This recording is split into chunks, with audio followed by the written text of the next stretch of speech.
نحكي لك على بوتفليقة. بوتفليقة مروكي جات في وجدة، الجماعة اللي حكمتنا كاع مغاربة.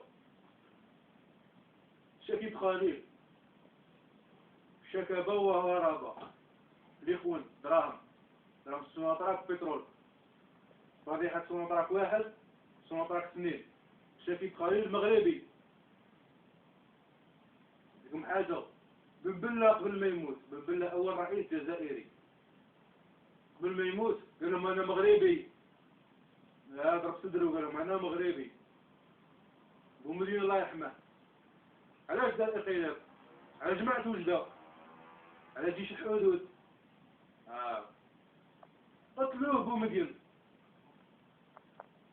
في جا بوتفليقة يلقي الخطاب تاع الوفاة تاع بومدين، تنحسب له هو يولي رئيس. يعني طيروا بومدين، طير المغاربة، جا بوتفليقة يحكمنا المروكي. بوتفليقة زايد في وجدة، قراوها في ويكيبيديا. حتى أي جزائري يقول بوتفليقة زايد في الجزائر.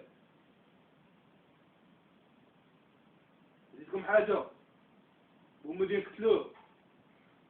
بوتفليقة كطامع يجي مور بومدين، ما تعرفلوش. صاب رجال أركاز ولا الأرجيلي راح خرج. على بالكم شحال دا بوتفليقة كي خرج؟ دا مع ملايير دولارات، السبعينات، وضربك عاد باش ينتقم.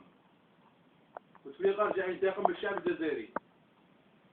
على جال اللي ما خلاوش يحكم الجزائر بعد بومدين، اللي قتلوه غدروه.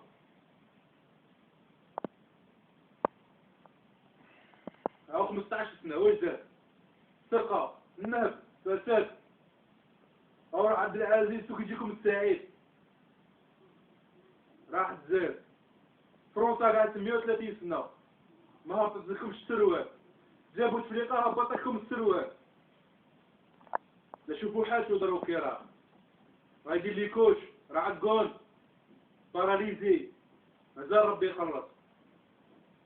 يا الشعب مازال كاين السعيد، مازال كاين السعيد، ولازم ما يكونش سعيد. سي فيني، حبس.